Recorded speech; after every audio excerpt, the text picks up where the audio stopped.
iyadoo maalintii shalay tolo ciidamo ka tirsan maamul goboleedka Soomaaliyeed ee Puntland ay sheegeen inay la wareegeen gacan ku haynta deegaanka Ceelbo oo ka tirsan degmada Baran ayaa ciidamada qaranka Soomaaliland ee ku sugan deegaankaasi ay arrintaasi ku tilmaameen wax ma kama jiraan waxaana ciidamada qaranka Soomaaliland ay halkaas ay ku soo bandhigeen dowladus military waxaana ay meesha ka saareen wararka sheegayaan maamul goboleedka Soomaaliyeed ee Puntland ay la wareegeen deegaanka Ceelbo ee ka tirsan degmada Baran وكمان قار كترسن عندما قرن كسومالان ما أنت يقول ولا تسكال كاسي كوسو بندقة يا ورمها سكال يا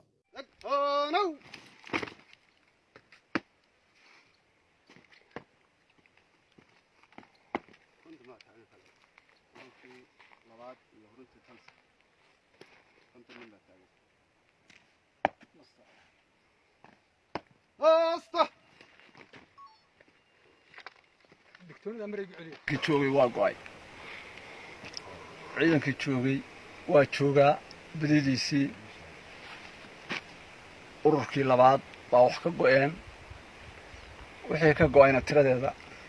system military aanu marinaynaa wuxuu joogaa ciidanka guriyihiisii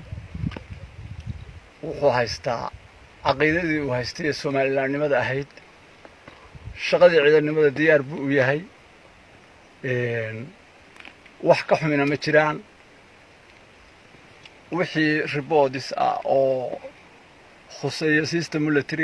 military aanu marinaynaa adduunka waxaan u sheegaynaa ciidankii wakaa waa caafimaad qabaa qulub ahaan iyo maskax ahaanba wuu caafimaad qabaa ha lala socdo Somaliland hala socoto baahida ciidanka Somaliland baanu nahay waana ahaan jirnay qalbigayga iyo niyadeeduna sidii ahayd bay tahay wax yar oo ururkii labaada baa naga go'ay waxaana tiradooda weydiin soo gudbinaynaa inta taliyaha uu sheegayna bay arrintu noogu dhan tahay oo noo tahay wixii ciidan lahaan jiray oo agab lahaa waa u baahannahay idina waa noo keenaysaan oo haddii dawlad baa tihiino shilkaa yar dhacay oo wax magaratadu samaysay naloo qaban maayo oo kuma jirno sidii aanu ahayn baanu nahay mabda'aygu sidii aanu ahayn baanu nahay waxa Soomaaliyeednimada la yiraahdaa waa ciidan ka guulimayno waa deganahay ciidan la yiraahdaa cid lama yiraahdo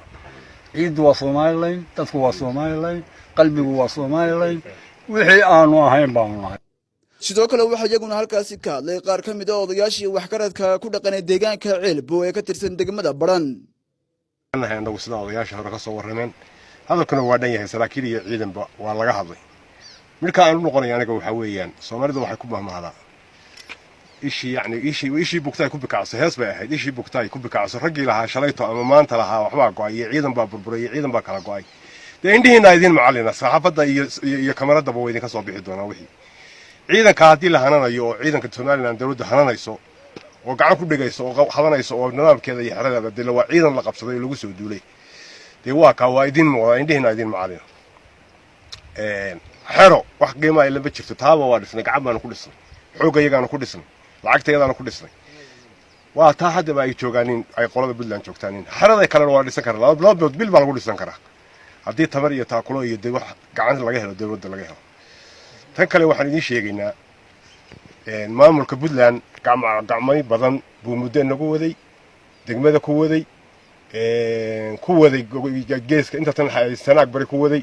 gacmayntaasina wax badan oo looga dulqaatay baa jiray oo ay uga dulqaatay dawladda Soomaaliland iyo ciidanku uga dulqaateen waxaad moodaa wax la yiraahdo waraaba gaboobay yani ruwaga caalaleeriya baa waxaas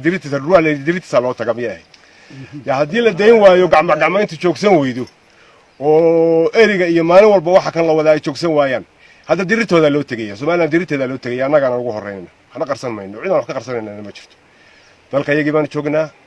dawladdeedu waxaan joognaa dawladdeedu baan la joognaa yani haddaan meel kale weyno geed hoostiisaan ciidan ku ahaanayna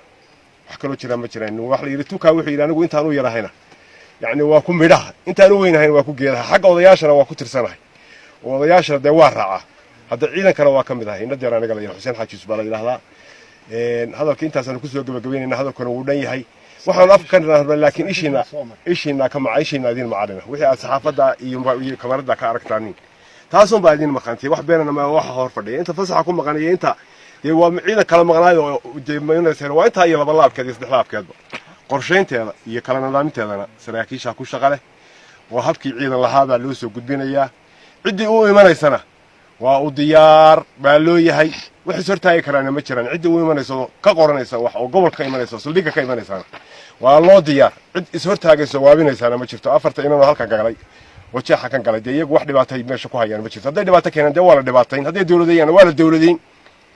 hadalku intaasuu ku dhan yahay halkan aan taagannahay waa ceelbo waa bariga Sanaag waa nabadgelyo waxaan ka warramaynaa ciidankan aanu hor taagannahay indhihiinaad ku aragtaan waa ciidan Somaliland dalkuna waa Somaliland ciidankuna waa Somaliland magaaladuna waa Somaliland dadkeeduna waa Somaliland hadday magaalo tahay hadday ciidan tahayba waxay leedahay dawladdan ka rabnaa dawladdu annagu nooma iman laakiin Somalilandarnimada ayaanu halkayaga ku nahay wax badan baan dawladda ka tabanaynaa kor u qaadid badan baan ka doonaynaa waxqabad badan baan ka rabnaa hadday ciidan tahay iyo hadday tahay magaalaba halkaa waxaan rabnaa hadalkaa aan leenahay in naloo tixgeliyo hore nala kuma tixgelina hadda in naloo tixgeliyaan rabnaa waa la dareensan yahay 1998 ayaa ciidankan meesha laga qaramayay ciidanka wakaa magaaladuna waa teedii isma bedelin waa sideedii ay ahayd Somaliland waxba kama hayno waxaan leenahay soo gaadho wax ka qabato ciidankana wuxuu leeyahay agabka ka dhiman ha u diyaariso magaaladuna waxay leedahay ha u soo diyaariso waxaan ku hadlayaa afka odayaasha magaalada ayaan ku hadlayaa tan kalena waxa ka hadlay saraakiisha ciidanka xaqiisa waa xaalad waa arrin military iyaga ay sheegi doona qaabka uu ciidanku rabo iyo waxa ka maqan oo ka go'ay iyo waxa joogayo iyaga sheegi doona laakiin waxaan ku hadlayaa afka odayaasha magaalada baan ku hadlayaa iyo deegaanka baan wakiil ka ahay waxaan rabnaa sida aan u sheegnay in lagu tixgeliyo haddii aan lagu tixgelin in badan waa ahayn Somaliland haddee hadiyo goolaal gacmo islaafa guuli ka dhalataaye haddaan gacmuhu islaafin waa naga xumaan karaan laakiin hadda waa wanaagsannahay. Assalaamu calaykum waraxmatullaahi wabarakaatuh.